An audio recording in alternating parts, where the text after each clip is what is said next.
Karnataka TV prime ಟೈಮ್ಗೆ ಸ್ವಾಗತ. ನಾನು ರಂಜಿತಾ ರೇವಣ್ಣ. ಯಾವುದೇ ಆಟದಲ್ಲಿ ಒಬ್ಬರು ಗೆದ್ದರೆ ಮತ್ತೊಬ್ಬರು ಸೋಲಲೇಬೇಕು. ಆದರೆ ರಾಜಕೀಯದ ಚದುರಂಗದಲ್ಲಿ ಸೋಲು ಗೆಲುವು ಅಷ್ಟು ಸುಲಭವಲ್ಲ. ಇಲ್ಲಿ 1+1 2 ಆಗಲ್ಲ, 1-1 ಶೂನ್ಯವೂ ಆಗಲ್ಲ. ರಾಜ್ಯ ಕಾಂಗ್ರೆಸ್ನಲ್ಲಿ ನಡೆಯುತ್ತಿರುವ ನವೆಂಬರ್ ಕ್ರಾಂತಿ ಅಂತಿಮ ಹಂತಕ್ಕೆ ಬಂದಿದೆ ಅಂದುಕೊಳ್ಳಲಾಗಿತ್ತು. ಆದರೆ ಕ್ಲೈಮ್ಯಾಕ್ಸ್ನಲ್ಲಿ ರೋಚಕ ತಿರುವು ಸಿಗುತ್ತಿದೆ. ಸಚಿವ ಸಂಪುಟ ಪುನರಚನೆಗೆ ಸಿದ್ದರಾಮಯ್ಯ ದಾಳ ಹುರುಳಿಸಿ ಡಿಸಿಎಂ ಡಿಕೆಶಿಗೆ ಚೆಕ್ಮೇಟ್ ಇಟ್ಟಿದ್ದಾರೆ. ಬಿಹಾರದಲ್ಲಿ ರಾಜೀನಾಮೆ ಕೊಟ್ಟಿರುವ ನಿತೀಶ್ ಕುಮಾರ್ ಮತ್ತೆ ಸಿಎಂ ಆಗಲು ಸಿದ್ಧತೆ ನಡೆಸಿದ್ದಾರೆ. ಸೌದಿ ಅರೇಬಿಯಾದಲ್ಲಿ ಪವಿತ್ರ ಯಾತ್ರೆಗೆ ಹೋಗಿದ್ದ 45 ಭಾರತೀಯರು ಸಜೀವ ದಹನ ಆಗಿದ್ದಾರೆ. ಬಾಂಗ್ಲಾದ ಮಾಜಿ ಪ್ರಧಾನಿ ಶೇಖ್ ಹಸೀನಾಗೆ ಗಲ್ಲು ಶಿಕ್ಷೆ ಪ್ರಕಟವಾಗಿದ್ದು ಭಾರತದಲ್ಲಿ ಸಂಚಲನ ಮೂಡಿಸಿದೆ. ಈ ಎಲ್ಲ ಪ್ರಮುಖ ಸುದ್ದಿಗಳನ್ನ ನೋಡೋಣ ಇವತ್ತಿನ ಪ್ರೈಮ್ ಟೈಮ್ನಲ್ಲಿ. ರಾಜ್ಯ ರಾಜಕಾರಣದ ಪವರ್ ಪ್ಲೇ ದೆಹಲಿಯಲ್ಲಿ ಜೋರಾಗಿದೆ.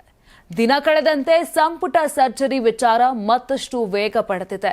ಕೆಲ ದಿನಗಳ ಹಿಂದೆ ದೆಹಲಿಗೆ ತೆರಳಿದ ಸಿಎಂ ಸಿದ್ದರಾಮಯ್ಯ ಅವರು ರಾಹುಲ್ ಗಾಂಧಿ ಅವರನ್ನ ಭೇಟಿಯಾಗಿ ಸಂಪುಟ ಪುನರ್ರಚನೆಗೆ ಗ್ರೀನ್ ಸಿಗ್ನಲ್ ಪಡೆದಿದ್ದರು ಎನ್ನಲಾಗಿದೆ. ರಾಹುಲ್ ಗಾಂಧಿ ಕೂಡ ಖರ್ಗೆ ಅವರಿಗೆ ಸಂಪುಟ ಪುನರ್ರಚನೆ ಮುಂದುವರಿಯಬೇಕು ಅಂತ ಸೂಚನೆ ನೀಡಿದ್ದಾರೆಂಬ ಮಾಹಿತಿ ದೊರಕಿದೆ. ಈ ಹಿನ್ನೆಲೆಯಲ್ಲಿ ಇಂದು ಮತ್ತೆ ದೆಹಲಿಗೆ ಹಾರಿದ ಸಿಎಂ ಸಿದ್ದರಾಮಯ್ಯ ಅವರು ಎಐಸಿಸಿ ಅಧ್ಯಕ್ಷ ಮಲ್ಲಿಕಾರ್ಜುನ ಖರ್ಗೆ ಅವರನ್ನ ಭೇಟಿಯಾಗಿ ಮಹತ್ವದ ಚರ್ಚೆ ನಡೆಸಿದ್ದಾರೆ. ದೆಹಲಿಗೆ ಹೊರಡುವ ಮುನ್ನ ಸಿಎಂ ನಿವಾಸದಲ್ಲಿ ಕಾಂಗ್ರೆಸ್ ನಾಯಕರು ಒಬ್ಬರಾದ ಮೇಲೆ ಒಬ್ಬರು ಭೇಟಿ ನೀಡಿದ್ದು ಪ್ರದೀಪ್ ಈಶ್ವರ್, ಅಶೋಕ್ ಪಟ್ಟಣ್, ಕಾಶಪ್ಪನವರ್, ಪೊನ್ನಣ್ಣ ಮತ್ತು ಮಾಜಿ ಸಚಿವ ಕೆಎನ್ ರಾಜಣ್ಣ ಸೇರಿ ಹಲವರು ಖಾಸಗಿ ಮಾತುಕತೆ ನಡೆಸಿದ್ದಾರೆ. ವಿಶೇಷವಾಗಿ ಸಿಎಂ ರಾಜಣ್ಣರ ನಡುವೆ 20 ನಿಮಿಷಗಳ ಪ್ರತ್ಯೇಕ ಸಭೆ ಏನ್ ನಡೆದಿದೆ ರಾಜಕೀಯದಲ್ಲಿ ಕುತೂಹಲವನ್ನ ಹೆಚ್ಚಿಸಿದೆ. ಇದರ ಮಧ್ಯೆ ಸಿಎಂ ಹಾಗೂ ಸಚಿವ ಮಹದೇವಪ್ಪ ನಡುವೆ ಸಪರೇಟ್ ಮೀಟಿಂಗ್ ಯಾಕೆ ಎನ್ನುವ ಪ್ರಶ್ನೆಗೆ ಸಿಎಂ ನಗುತ್ತಲೇ ಒಳ ಹೊರ ಅಂತರ ಇಲ್ಲ, ದೆಹಲಿಗೆ ಹೋಗಿ ಮಾತಾಡಿ ಬರುತ್ತೇನೆ ಅಂತ ಸ್ಪಷ್ಟನೆ ನೀಡಿದ್ದಾರೆ. ಇದೇ ವೇಳೆ ಸಿಎಂ ಸಿದ್ದರಾಮಯ್ಯ ಅವರು ಪ್ರಧಾನಿ ನರೇಂದ್ರ ಮೋದಿ ಅವರನ್ನು ಭೇಟಿ ಮಾಡಿ ಕಬ್ಬು ಬೆಳೆಗಾರರು ಸೇರಿದಂತೆ ರಾಜ್ಯದ ಪ್ರಮುಖ ವಿಚಾರಗಳ ಬಗ್ಗೆ ಚರ್ಚೆಯನ್ನ ನಡೆಸಿದ್ದಾರೆ. ನವೆಂಬರ್ 15ರಂದು ದೆಹಲಿಗೆ ತೆರಳಿದ್ದ ಸಿಎಂ ಸಿದ್ದರಾಮಯ್ಯ ಹಾಗೂ ಡಿಸಿಎಂ ಡಿಕೆ ಶಿವಕುಮಾರ್ ರಾಜಕೀಯ ಚರ್ಚೆಗಳಲ್ಲಿ ತೊಡಗಿದ್ದರು. ಸಿಎಂ ಸಿದ್ದರಾಮಯ್ಯ ಅವರು ರಾಹುಲ್ ಗಾಂಧಿ ಮುಂದೆ ಸಂಪುಟ ಪುನರ್ರಚನೆ ಪ್ರಸ್ತಾಪ ಮುಂದುವರಿಸಿದ್ದರೆ ಡಿಕೆ ಶಿವಕುಮಾರ್ ದೆಹಲಿಯಲ್ಲೇ ತಂಗಿ ಲಾಬಿಯನ್ನ ಮುಂದುವರಿಸಿದ್ದರು. ಡಿಕೆ ಬ್ರದರ್ಸ್ಗಳ ದೆಹಲಿ ತಂತ್ರ ಸಭೆ ಮತ್ತೆ ಕುತೂಹಲ ಹೆಚ್ಚಿಸಿದೆ. ಡಿಕೆ ಶಿವಕುಮಾರ್ ಹಾಗೂ ಡಿಕೆ ಸುರೇಶ್ ಎಐಸಿಸಿ ಅಧ್ಯಕ್ಷ ಮಲ್ಲಿಕಾರ್ಜುನ ಖರ್ಗೆ ಅವರನ್ನ ಭೇಟಿ ಮಾಡಿ 50 ನಿಮಿಷಕ್ಕೂ ಹೆಚ್ಚು ಸುದೀರ್ಘ ಚರ್ಚೆ ನಡೆಸಿದ್ದಾರೆ. ನಾಯಕತ್ವ ಬದಲಾವಣೆ, ಸಂಪುಟ ವಿಸ್ತರಣೆ, ಪುನರ್ರಚನೆ ಹಾಗೂ ಕೆಪಿಸಿಸಿ ಅಧ್ಯಕ್ಷ ಸ್ಥಾನ ಎಲ್ಲವೂ ಚರ್ಚೆಯಲ್ಲಿದ್ದವು ಎನ್ನಲಾಗಿದೆ. ಆದರೂ ಡಿಕೆ ನಮ್ಮ ಭೇಟಿಗೆ ಬೇರೆ ಅರ್ಥ ಬೇಡ ಅಂತ ಹೇಳಿ ರಾಜಕೀಯ ತಾಪಮಾನವನ್ನು ಇನ್ನೂ ಹೆಚ್ಚಿಸಿದ್ದಾರೆ. ಇನ್ನು ಇಂದು ದೆಹಲಿಗೆ ಬಂದ ಸಿಎಂ ಸಿದ್ದರಾಮಯ್ಯರನ್ನ ಡಿಕೆ ಶಿವಕುಮಾರ್ ಭೇಟಿಯಾದ್ದರಿಂದ ರಾಜಕೀಯ ಸಮೀಕರಣಗಳು ಮತ್ತಷ್ಟು ರೋಚಕವಾಗಿವೆ. ಮುಂದಿನ ದಿನಗಳಲ್ಲಿ ರಾಜ್ಯ ಕಾಂಗ್ರೆಸ್ನಲ್ಲಿ ಯಾವುದೇ ದೊಡ್ಡ ಬದಲಾವಣೆ ಸಂಭವಿಸುವ ಲಕ್ಷಣಗಳು ಸ್ಪಷ್ಟವಾಗಿ ಕಾಣಿಸುತ್ತಿದ್ದು ರಾಜಕೀಯ ವಲಯ ಕಾದು ನೋಡುತ್ತಿದೆ. ರಾಹುಲ್ ಗಾಂಧಿ ಸಂಪುಟ ಪುನರಚನೆಗೆ ಹಸಿರು ನಿಶಾನೆ ನೀಡಿರುವ ಹಿನ್ನೆಲೆಯಲ್ಲಿ ಸಿಎಂ ಸಿದ್ದರಾಮಯ್ಯ ದೆಹಲಿಯಲ್ಲಿ ಚುರುಕಿನ ಮಾತುಕತೆ ನಡೆಸುತ್ತಿದ್ದಾರೆ. ಖರ್ಗೆ ಮತ್ತು ಕೆಸಿ ವೇಣುಗೋಪಾಲ್ ಜೊತೆ ಅಂತಿಮ ಚರ್ಚೆಯ ಬಳಿಕ ಪುನರಚನೆಗೆ ಮುದ್ರೆ ಬೀಳಲಿದೆ ಎನ್ನಲಾಗ್ತಿದೆ. ಇದೇ ವೇಳೆ ಸಿದ್ದರಾಮಯ್ಯ ಇಂದು ಪ್ರಧಾನಿ ನರೇಂದ್ರ ಮೋದಿ ಅವರನ್ನ ಭೇಟಿ ಮಾಡಿ ರಾಜ್ಯದ ಕೆಲವು ಪ್ರಮುಖ ವಿಚಾರಗಳನ್ನು ಚರ್ಚಿಸಿದ್ದಾರೆ. ಸಂಪುಟದಿಂದ ಹೊರಬರುವವರ ಹಾಗೂ ಹೊಸದಾಗಿ ಸೇರುವವರ ಪಟ್ಟಿಯನ್ನು ಸಿಎಂ ಈಗಾಗಲೇ ಸಿದ್ಧಪಡಿಸಿದ್ದು ಮಾಜಿ ಸಚಿವ ಕೆಎನ್ ರಾಜಣ್ಣ ಮತ್ತೆ ವಾಪಸ್ ಆಗುವ ಸಾಧ್ಯತೆ ಕೂಡ ಜೋರಾಗಿದೆ. ರಾಜಣ್ಣ ಪುತ್ರ ರಾಜೇಂದ್ರ ದೆಹಲಿಯಲ್ಲಿ ವೇಣುಗೋಪಾಲ್ ಜೊತೆ ನಿರಂತರವಾಗಿ ಸಂಪರ್ಕದಲ್ಲಿರುವುದು ರಾಜಕೀಯ ವಲಯದಲ್ಲಿ ಕುತೂಹಲವನ್ನ ಕೂಡ ಮೂಡಿಸಿದೆ. ಬಿಹಾರ ಚುನಾವಣಾ ಫಲಿತಾಂಶದ ನಂತರವೇ ಕಾಂಗ್ರೆಸ್ ತನ್ನ 2028ರ ತಂತ್ರಕ್ಕೆ ಅನುಗುಣವಾಗಿ ದೊಡ್ಡ ಮಟ್ಟದ ಸರ್ಜರಿಯನ್ನ ಆರಂಭಿಸಿದೆ. ಈ ನಡುವೆ ಡಿಸಿಎಂ ಡಿಕೆ ಶಿವಕುಮಾರ್ ದೆಹಲಿಯಲ್ಲಿ ತಂಗಿ ಪುನರ್ರಚನೆ ಪ್ರಕ್ರಿಯೆ ನಿಧಾನಗೊಳಿಸಲು ಪ್ರಯತ್ನ ಪಡ್ತಿದ್ದಾರೆ ಎನ್ನುವ ಸುದ್ದಿ ಕೂಡ ರಾಜಕೀಯ ಬಿಸಿ ಗಾಳಿಗೆ ಮತ್ತಷ್ಟು ವೇಗವನ್ನ ನೀಡಿದೆ. ಮುಂದಿನ ಕೆಲವು ದಿನಗಳಲ್ಲಿ ಹೈಕಮಾಂಡ್ನ ಅಂತಿಮ ಮಾತಿನ ನಂತರ ಸಂಪುಟ ಸರ್ಜರಿಯ ಸ್ಪಷ್ಟ ಚಿತ್ರಣ ಹೊರಬೀಳಲಿದೆ. ರಾಜ್ಯ ಕಾಂಗ್ರೆಸ್ನಲ್ಲಿ ನಾಯಕತ್ವದ ಪೈಪೋಟಿ ತೀವ್ರಗೊಂಡಿರುವ ಸಮಯದಲ್ಲಿ ಎಐಸಿಸಿ ಪ್ರಧಾನ ಕಾರ್ಯದರ್ಶಿ ಪ್ರಿಯಾಂಕಾ ಗಾಂಧಿ ನವೆಂಬರ್ 28ರಂದು ಬೆಂಗಳೂರಿಗೆ ಆಗಮಿಸುತ್ತಿದ್ದಾರೆ.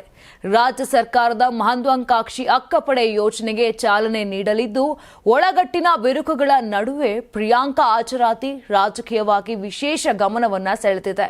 ಮಹಿಳೆಯರು ಮಕ್ಕಳ ರಕ್ಷಣೆಗೆ ರೂಪಿಸಿದ ಅಕ್ಕಪಡೆ ತಂಡದಲ್ಲಿ ಮಹಿಳಾ ಪೊಲೀಸ್ ಸಿಬ್ಬಂದಿ, ಸ್ವಯಂ ಸೇವಕರು ಮತ್ತು ಸಾಮಾಜಿಕ ಕಾರ್ಯಕರ್ತರು ಸೇರಿದ್ದು, ತುರ್ತು ಪರಿಸ್ಥಿತಿಯಲ್ಲಿ ತಕ್ಷಣ ಸ್ಥಳಕ್ಕೆ ತಲುಪುವುದು, ಕೇಸ್ ನೋಂದಣಿ, ಚಿಕಿತ್ಸೆಗೆ ಸಾಗಾಟ, ಕಾನೂನು ಮಾನಸಿಕ ಬೆಂಬಲ ಒದಗಿಸುವುದು ಮುಖ್ಯ ಗುರಿಯಾಗಿದೆ.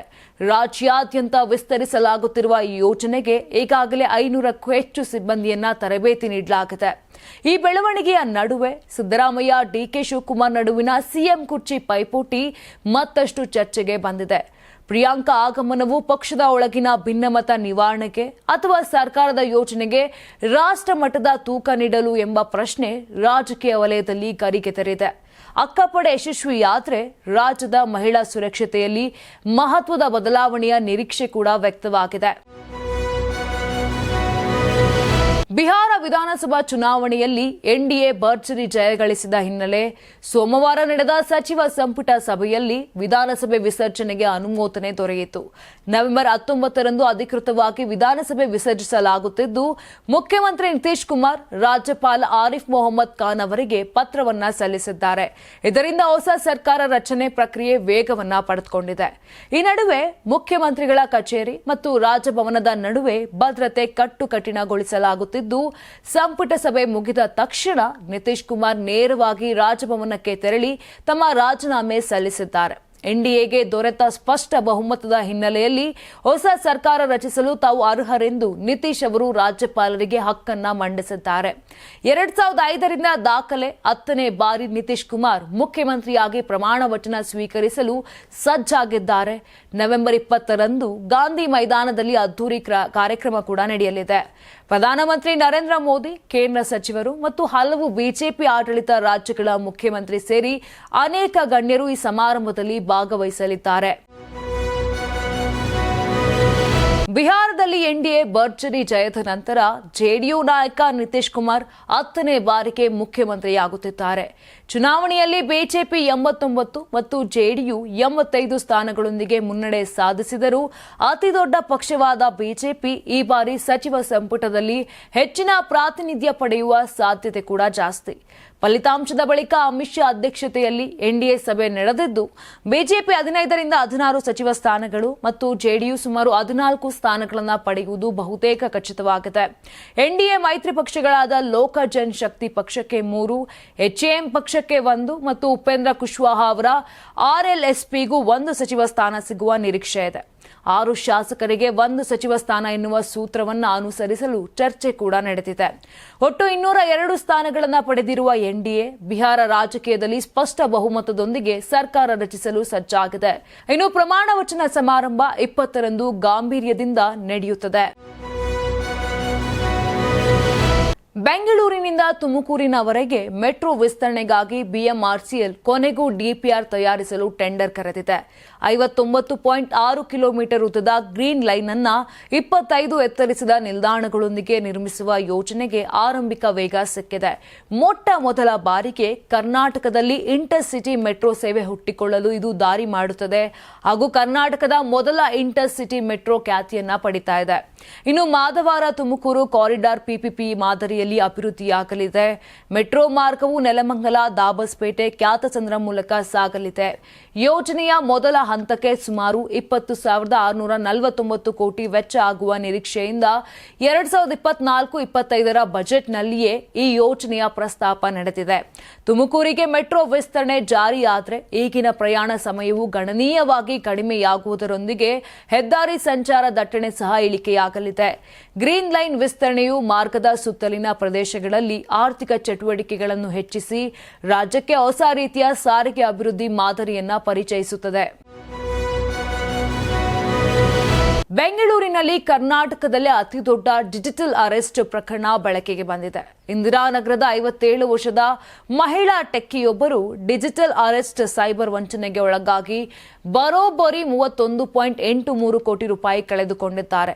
ಇದು ಕರ್ನಾಟಕದಲ್ಲೇ ಈ ವಂಚನಾ ಮಾದರಿಯಲ್ಲಿ ದಾಖಲಾಗಿರುವ ಅತಿದೊಡ್ಡ ಹಣ ನಷ್ಟ ಪ್ರಕರಣವಾಗಿದೆ ಎಂದು ಪೊಲೀಸ್ ಇಲಾಖೆ ತಿಳಿಸಿದೆ. ವಂಚಕರು ಡಿಎಚ್ಎಲ್ ಮತ್ತು ಸಿಬಿಐ ಅಧಿಕಾರಿಗಳ ಸೋಗಿನಲ್ಲಿ ಆಕೆಯ ಹೆಸರಿನಲ್ಲಿ ಮಾದಕ ವಸ್ತು ಮತ್ತು ನಕಲಿ ದಾಖಲೆಗಳ ಪ್ಯಾಕೇಜ್ ಸಿಕ್ಕಿದೆ ಎಂದು ಸುಳ್ಳು ಹೇಳಿ ಆಕೆಯನ್ನು ಭಯಭೀತಗೊಳಿಸಿದ್ದರು. ಬಳಿಕ ಸ್ಕೈಪ್ ವಿಡಿಯೋ ಕಾಲ್ ಮೂಲಕ ಡಿಜಿಟಲ್ ಅರೆಸ್ಟ್ಗೆ ಒಳಪಡಿಸಿ ಸ್ಥಳೀಯ ಪೊಲೀಸ್ ಅಥವಾ ಕುಟುಂಬಕ್ಕೆ ಮಾಹಿತಿ ನೀಡದಂತೆ ಒತ್ತಡ ಹಾಕಿದ್ದರು. ಆರೋಪಿಗಳ ಸೂಚನೆಯಂತೆ ಮಹಿಳೆ 6 ತಿಂಗಳ ಅವಧಿಯಲ್ಲಿ 187 ವಹಿವಾಟುಗಳಲ್ಲಿ 31.83 ಕೋಟಿ ರೂಪಾಯಿಗಳನ್ನು ವರ್ಗಾಯಿಸಿದ್ದಾರೆ. ನಂತರ ಹಣ ಮರಳಿ ಸಿಗದಿರುವ ಅನುಮಾನ ಬಂದಾಗ 2025 ನವೆಂಬರ್ 14ರಂದು ಸೈಬರ್ ಕ್ರೈಂ ಪೊಲೀಸರಿಗೆ ದೂರನ್ನ ಕೂಡ ಕೊಟ್ಟಿದ್ದಾರೆ. ಈ ಪ್ರಕರಣವನ್ನು ಪೊಲೀಸರು ಗಂಭೀರವಾಗಿ ತನಿಖೆಯನ್ನ ಮಾಡ್ತಿದ್ದಾರೆ. ಸೌದಿ ಅರೇಬಿಯಾದ ಮದೀನಾ ಬಳಿ ಉಮ್ರಾ ಯಾತ್ರಿಕರನ್ನ ಕರೆದೊಯ್ಯುತ್ತಿದ್ದ ಬಸ್ ಟ್ಯಾಂಕರ್ ಮಧ್ಯೆ ಭೀಕರ ಅಪಘಾತ ಸಂಭವಿಸಿದೆ. ಬಸ್ ಡೀಸೆಲ್ ಟ್ಯಾಂಕ್ಗೆ ಡಿಕ್ಕಿ ಹೊಡೆದು ಬೆಂಕಿ ಹೊತ್ತಿಕೊಂಡ ಪರಿಣಾಮ ಬಸ್ನಲ್ಲಿದ್ದ 45 ಭಾರತೀಯರು ಸಜೀವ ದಹನವಾಗಿರುವ ಹೃದಯ ವಿದ್ರಾವಕ ಘಟನೆ ನಡೆದಿದೆ. ಪ್ರಯಾಣಿಕರು ನಿದ್ರಿಸುತ್ತಿದ್ದ ಕಾರಣ ತಪ್ಪಿಸಿಕೊಳ್ಳಲು ಸಾಧ್ಯವಾಗಲಿಲ್ಲ. ಮೃತರಲ್ಲಿ ಕನಿಷ್ಠ 11 ಮಹಿಳೆಯರು ಮತ್ತು 10 ಮಕ್ಕಳು ಸೇರಿದ್ದಾರೆ. ಮೃತಪಟ್ಟವರಲ್ಲಿ ಕನಿಷ್ಠ 16 ಮಂದಿ ಹೈದರಾಬಾದ್ನ ಮಲ್ಲೆಪಳ್ಳಿಯ ಬಜಾರ್ ಘಾಟ್ ಪ್ರದೇಶದ ನಿವಾಸಿಗಳೆಂದು ಪ್ರಾಥಮಿಕ ಮಾಹಿತಿ ತಿಳಿಸಿದೆ. ನವೆಂಬರ್ 9ರಂದು ಹೈದರಾಬಾದ್ನಿಂದ ತೆರಳಿದ ಈ ಗುಂಪು ಮೆಕ್ಕಾದಲ್ಲಿ ಉಮ್ರಾ ವಿಧಿ ಪೂರ್ಣಗೊಳಿಸಿ ಮದೀನಾಕ್ಕೆ ಹಿಂತಿರುಗುತ್ತಿರುವಾಗ ಈ ದುರಂತ ಸಂಭವಿಸಿದೆ. 2 ಹೈದರಾಬಾದ್ ಮೂಲದ ಪ್ರವಾಸ ಏಜೆನ್ಸಿಗಳ ಮೂಲಕ 47 ಯಾತ್ರಿಕರು ಪ್ರಯಾಣಿಸುತ್ತಿದ್ದರು.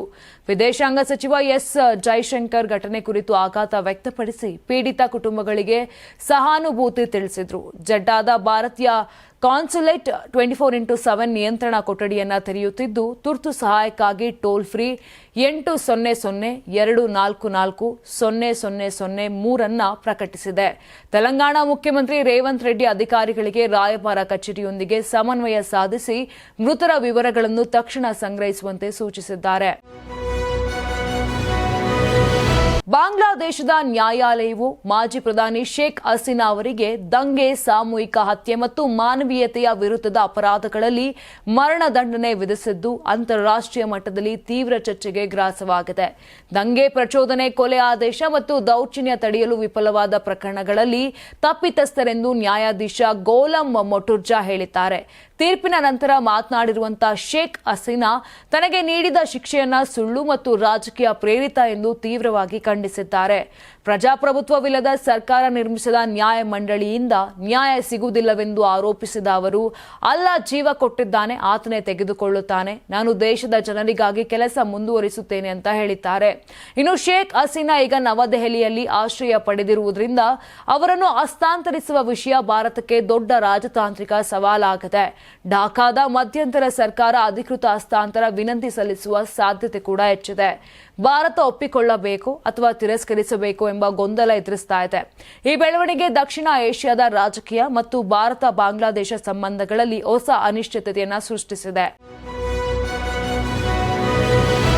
ನೋಡಿದ್ರಲ್ಲ, ಇದಿಷ್ಟು ಇವತ್ತಿನ ಪ್ರೈಮ್ ಟೈಮ್ನ ಪ್ರಮುಖ ಸುದ್ದಿಗಳಾಗಿತ್ತು. ನಾಳೆ ಮತ್ತೆ ಪ್ರಮುಖ ಸುದ್ದಿಗಳೊಂದಿಗೆ ಪ್ರೈಮ್ ಟೈಮ್ನಲ್ಲಿ ಭೇಟಿಯಾಗೋಣ.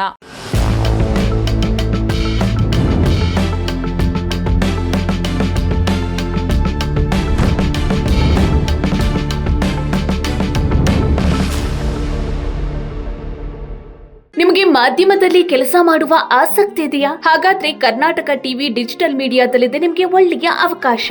ಆಯ್ಕೆಯಾದವರಿಗೆ ಉಚಿತ ತರಬೇತಿ ಕೊಡ್ತೀವಿ. ತರಬೇತಿ ನಂತರ ಕೆಲಸ ಮಾಡುವ ಅವಕಾಶನೂ ಕೊಡ್ತೀವಿ. ಈ ಕೂಡಲೇ ನಿಮ್ಮ ಮಾಹಿತಿಯನ್ನ ಮೇಲ್ ಮಾಡಿ.